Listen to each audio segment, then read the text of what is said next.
नमस्कार श्रोताओं, sports scan में आपका स्वागत है। आज मैं हूं आपके साथ प्रियंका अरोड़ा और तमाम खेल खबरों पर विस्तार से चर्चा के लिए हमारे साथ हैं वरिष्ठ खेल पत्रकार प्रेम प्रकाश। नमस्कार प्रेम जी, स्वागत है आपका कार्यक्रम में। नमस्कार प्रियंका। आगे बढ़े उससे पहले अब तक की लेटेस्ट हेडलाइंस जान लेते हैं। आईपीएल टी20 क्रिकेट में राजस्थान रॉयल्स और कोलकाता नाइट राइडर्स के बीच मुकाबला जारी। कल रोमांचक मुकाबले में पंजाब किंग्स ने गुजरात टाइटंस को 11 रन से हराया। भारतीय पुरुष टीम ने सेपक टाकरा विश्व कप के नियमित संवर्ग में स्वर्ण पदक जीता। प्रधानमंत्री ने बधाई दी। सुनील कुमार ने एशियाई कुश्ती चैंपियनशिप के 87 किलोग्राम ग्रीको रोमन में कांस्य पदक हासिल किया। फुटबॉल में भारत और बांग्लादेश के बीच 2027 एएफसी एशियाई कप क्वालिफाइंग के तीसरे दौर का मुकाबला गोल रहित ड्रॉ रहा। और खेलो इंडिया पैरा गेम्स में आज खिलाड़ियों ने पावर लिफ्टिंग और टेबल टेनिस में दमखम दिखाया।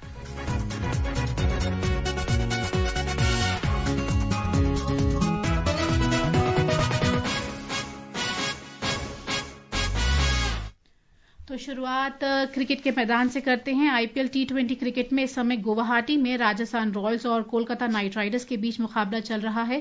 ताजा समाचार मिलने तक राजस्थान रॉयल्स की टीम ने 11 ओवर में 5 विकेट पर 82 रन बना लिए हैं। कोलकाता नाइट राइडर्स ने टॉस जीतकर पहले गेंदबाजी का फैसला किया था। देखा जाए तो दोनों टीमें अभी तक अपना पहला जो मुकाबला था हार गई थी और खाता खुलना दोनों का ही तय है। लेकिन पिछली बार कोलकाता नाइट राइडर्स की न गेंदबाजी चली न बल्लेबाजी, पर जैसी शुरुआत आज की है गेंदबाजी में, मतलब 5 विकेट गिरा दिए हैं राजस्थान रॉयल्स के। तो प्रियंका, एक्चुअली क्रिकेट गेम ही ऐसा है जिसमें बहुत, हम कहते हैं हमेशा से कि अनिश्चितताओं का खेल है। और ये जो आईपीएल एक जो इवेंट है, वहाँ स्पोर्ट्स भी है, वहाँ एंटरटेनमेंट भी है। तो मतलब हमारे कंट्री के हिसाब से कहा जाए तो बहुत बड़ी लीग है। और जहां तक बात है मैच की, इस संस्करण के, आईपीएल के इस संस्करण के शुरुआत में ही जितने मैच अभी तक हुए हैं वो हम देख सकते हैं कि बहुत हाई स्कोरिंग मैचेस हुए हैं। राजस्थान भी हार गई है अपने पहले मैच में, लेकिन बहुत अच्छा स्कोरिंग मैच हुआ। मतलब हैदराबाद ने भी जो स्कोर बनाया उससे बहुत जीतने के कगार पे लगभग पहुंच गए थे। तो हम और आज का मैच हम देखें कि आज अभी जैसे मैं बता दूं कि 12.3 ओवर में 87 रन हो गए हैं इनके और 5 विकेट चले गए हैं।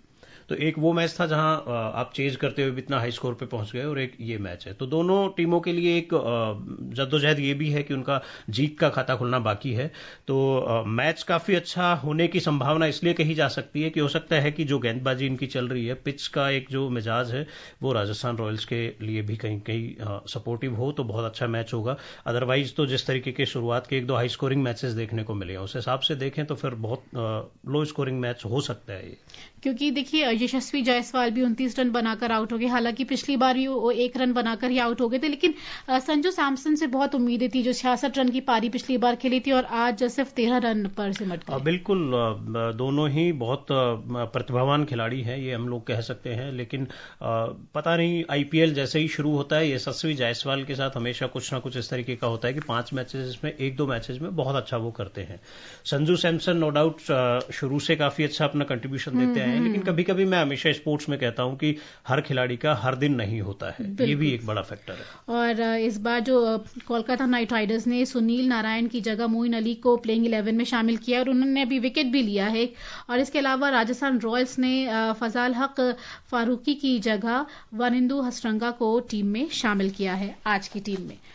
तो आगे बढ़ते हैं। कल के मैच की अगर बात करें प्रेम जी, तो कल पंजाब किंग्स ने गुजरात टाइटंस को 11 रन से हरा दिया। पंजाब किंग्स के 244 रन के लक्ष्य के जवाब में गुजरात टाइटंस निर्धारित 20 ओवर में 5 विकेट पर 232 रन ही बना सकी।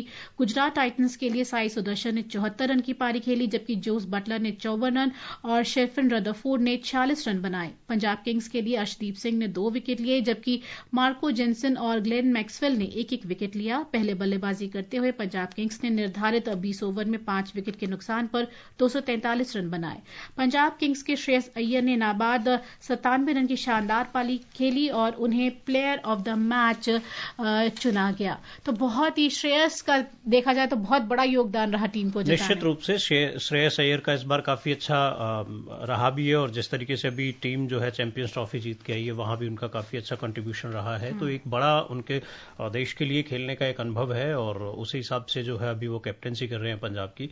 तो कल का भी मैच अगर हम देखें तो बहुत हाई स्कोरिंग रहा, दोनों टीमें बहुत बढ़िया खेली। इनफैक्ट हम लोग जैसे कई बार होता है ना कि हम लोग कहते हैं कि एक टीम ने मैच जीता और दूसरे ने दिल जीता, तो कल का मैच भी उसी तरीके से हुआ, क्योंकि वहां पे कल देखा जाए तो हर गेंद पर खेल का रुख बदल रहा था।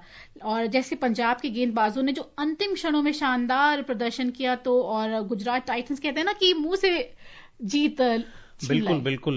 ये इस संस्करण का मतलब आईपीएल का जो ये एडिशन है, इसका मैं हमेशा से इसलिए फैन रहा हूं क्योंकि ये बहुत सारे नए खिलाड़ियों के लिए भी एक प्लेटफॉर्म है। और जिस तरीके से नए नए खिलाड़ी हर संस्करण में एक दो ऐसे प्लेयर्स निकलते हैं जो कहीं न कहीं इंडिया को रिप्रेजेंट करने वाले होते हैं या फिर उस लेवल के प्रतिभावान खिलाड़ी होते हैं, तो बहुत अच्छी चीज है ये। अभी तो शुरुआत है इस संस्करण की, देखते हैं आगे आने वाले मैचेज में बहुत कुछ हमें देखने को मिलेगा। और कल हैदराबाद में लखनऊ सुपर जायंट्स और सनराइजर्स हैदराबाद आमने सामने होंगे।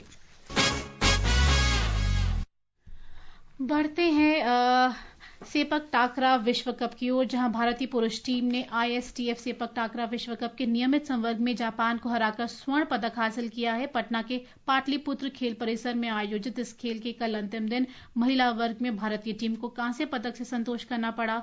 महिला वर्ग में थाईलैंड की टीम ने स्वर्ण पदक जीता, जबकि वियतनाम को रजत पदक मिला। और प्रधानमंत्री नरेंद्र मोदी ने भारत की टीम को बधाई दी है। सोशल मीडिया पोस्ट में प्रधानमंत्री ने कहा कि पुरुषों की रेगू टीम ने भारत के लिए पहला स्वर्ण पदक जीतकर इतिहास रचा है। देखा जाए प्रेम जी, तो पिछले विश्व कप की तुलना में भारत की पुरुष और महिला टीम का प्रदर्शन शानदार रहा, क्योंकि पिछले विश्व कप में हमने 5 पदक जीते थे और इस बार 7। निश्चित रूप से मैं प्रधानमंत्री जी नहीं पूरे देश की तरफ से चाहता हूं कि हमारी टीम को बधाई मिले, क्योंकि सेपक टकरा एक ऐसा गेम है। मैं बता दूं, मैं खुद भी एक एथलीट हूं और एक वुडबॉल में मैंने इंडिया को रिप्रेजेंट किया है। 2016 में वियतनाम में हम लोग एशियन बीच गेम्स खेलने गए, वहां सेपक टकरा की भी टीम थी और उस दौरान तक देखने तक कभी भी ऐसा नहीं लगा कि हमारी टीम ऐसी हो सकती है। ये बात मैं इसलिए कह रहा हूं क्योंकि ये गेम बेसिकली जो हमारे दूसरे एशियन कंट्रीज है, जैसे चाइना हो गया, थाईलैंड हो गया, मलेशिया हो गया, वियतनाम और जापान, एक जिस टीम को अभी हरा के वर्ल्ड कप जीता है, तो मुझे ऐसा लगता है कि उन लोगों की जिस लेवल की फ्लेक्सिबिलिटी होती है, जैसा वहां का एक एनवायरनमेंट है, उसके हिसाब से, तो उस तरीके से अगर देखा जाए तो हमारी टीम अगर वर्ल्ड कप जीतती है तो बहुत बड़ी बात है। और 2016 तक इस तरीके की स्थिति नहीं थी, लेकिन मैं हमेशा कहता हूं कि पिछले 8-10 साल में जिस तरीके से गवर्नमेंट ऑफ इंडिया ने स्पोर्ट्स के लिए इतना काम किया और एक जो नई खेल संस्कृति विकसित हुई है, इसका एक बहुत बड़ा योगदान है कि 2018 के जकार्ता में जो एशियन गेम्स हुए उनमें हमारी टीम ने ब्रॉन्ज मेडल जीता और वहां से लोगों ने जानना शुरू किया कि सेपक टकरा क्या है बेसिकली। तो आज हम इस लेवल पे है कि वर्ल्ड कप आयोजन भी करवा सकते हैं और हम जो है जीते भी हैं। तो निश्चित रूप से प्रधानमंत्री जी के साथ साथ पूरे देश की हमारी टीम को बधाइयां। और अब बात कुश्ती के रिंग में चलते हैं, जहां भारतीय पहलवान सुनील कुमार ने जॉर्डन में एशियाई चैंपियनशिप के 87 किलोग्राम ग्रीको रोमन कुश्ती में कांस्य पदक हासिल किया है। सेमीफाइनल में हारने के बाद कांस्य पदक के लिए हुए मुकाबले में सुनील ने चीन के हुआंग को 5-1 से शिकस्त दी। इससे पहले सुनील ने क्वार्टर फाइनल में ताजिकिस्तान के सुखरोब अब्दुल खायफ को 10-1 से हराया था। वहीं भारत के सागर ठाकरा ने 77 किलोग्राम भार वर्ग के क्वालिफाइंग मुकाबले में जीत हासिल की, लेकिन वे क्वार्टर फाइनल में जॉर्डन के सादी से 10-0 से हार गए। सुनील ने एशियाई कुश्ती चैंपियनशिप में भारत का देखा जाए तो खाता खोल दिया है और इस चैंपियनशिप में ये उनका 5वां पदक है अगर पिछले देखे जाए तो इनका इतिहास। देखिए, पिछले कुछ टाइम से अगर मैं कुश्ती की ही नहीं किसी भी गेम की बात करूं तो पहले हमेशा ये होता था कि एक ही खिलाड़ी बहुत लंबे टाइम तक चलता था, क्योंकि हमारे यहाँ खेल इतना मजबूत नहीं था कि हमारी बेंच स्ट्रेंथ बहुत मजबूत हो, तो एक खिलाड़ी लंबे टाइम तक चलता रहता था। अभी स्थितियां ये हो गई है कि इतनी सारी प्रतिभाएं हैं, जिस तरीके से खेलो इंडिया हो रहे हैं या फिट इंडिया की हम बात करें या डिफरेंट जो एडिशंस स्पोर्ट्स के शुरू हुए हैं, तो इन सारे गेम्स को एक ऐसा बूम मिला है जहां हमारी बेंच स्ट्रेंथ भी स्ट्रांग है। आज जो खिलाड़ी गोल्ड मेडल जीत रहा है, हो सकता है कि कल को एक नई प्रतिभा निकल के आए। तो सुनील कुमार जी इसी तरीके की एक प्रतिभा है और जिस तरीके से एशियाई चैंपियनशिप में इन्होंने मेडल जीता है, हम लोग उम्मीद कर सकते हैं कि आगे आने वाली बड़े इवेंट्स में भी हम लोगों को और गौरवान्वित। और ऐसे ही जो बड़े बड़े इवेंट्स हमारे देश में हो रहे हैं, खासकर खेलो इंडिया इनिशिएटिव, तो ऐसे ही प्रतिभाओं को और निखार रहा है। और जानते हैं जो खेलो इंडिया पैरा गेम्स चल रहे हैं उसकी आज की अपडेट क्या है, आइए सुनते हैं रिपोर्ट।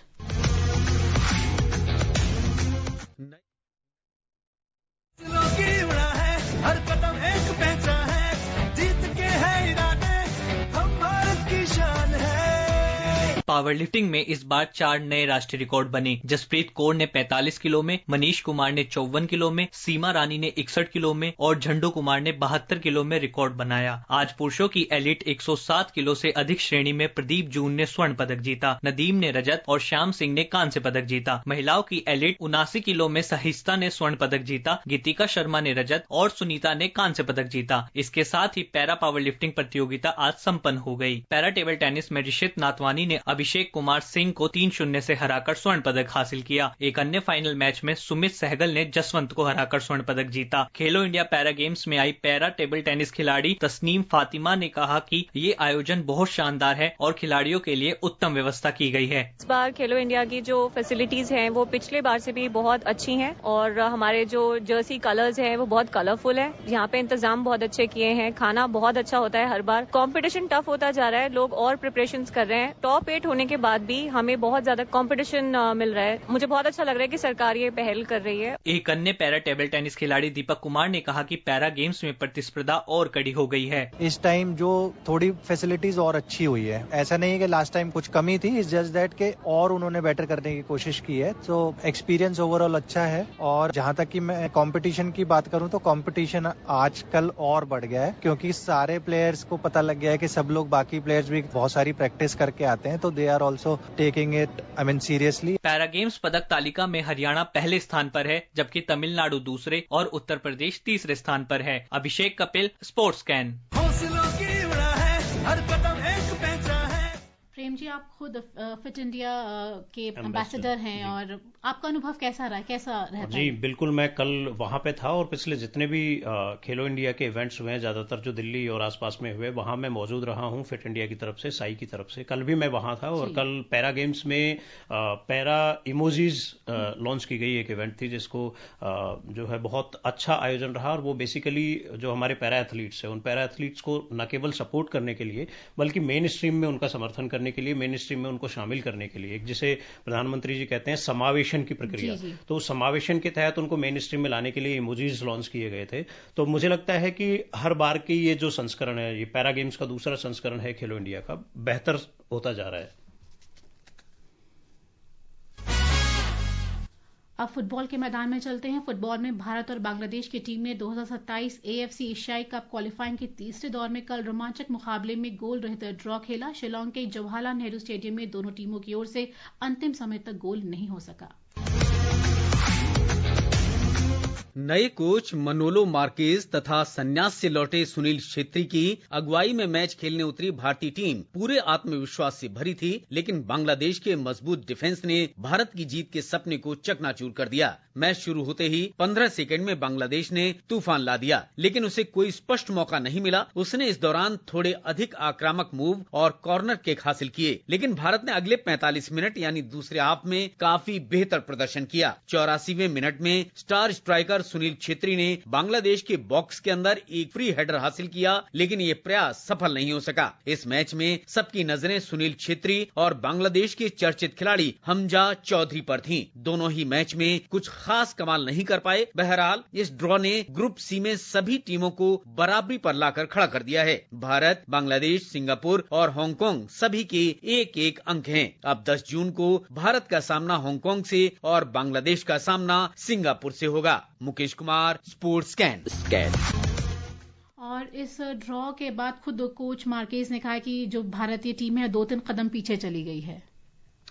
हाँ, देखिए, बिल्कुल मैंने पहले भी कहा सुनील छेत्री के बारे में पिछले भी प्रोग्राम में, जैसे वो संन्यास से लौटे हैं, लेकिन हम हर सारी उम्मीद सुनील छेत्री से नहीं कर सकते। गेम है, हर खिलाड़ी का एक दिन होता है। तो उम्मीद करते हैं कि जो 10 जून को मैच होना है उसमें हम कुछ पॉजिटिव न्यूज दे सकें फुटबॉल के इस गेम में। आगे बढ़ते हैं। मियामी ओपन टेनिस टूर्नामेंट के पुरुष डबल्स में आज यूकी भाम्बरी और पुर्तगाल के नूनो बोर्गेज अपना क्वार्टर फाइनल मुकाबला खेलेंगे। सिंगल्स में नोवाक जोकोविच और टेलर फ्रिट्ज ने भी क्वार्टर फाइनल में जगह बना ली है। और मुंबई में इंडियन ओपन स्क्वॉश टूर्नामेंट में जोशना चिन्नप्पा महिला वर्ग के सेमीफाइनल में पहुंच गई है। समय कह रहा है आपसे अनुमति ली जाए। प्रेम जी, आप स्टूडियो में चर्चा की, इसके लिए धन्यवाद। धन्यवाद, शुभ रात्रि। श्रोताओं, प्रियंका अरोड़ा स्पोर्ट्स कैन की टीम को दीजिए अनुमति। नमस्कार।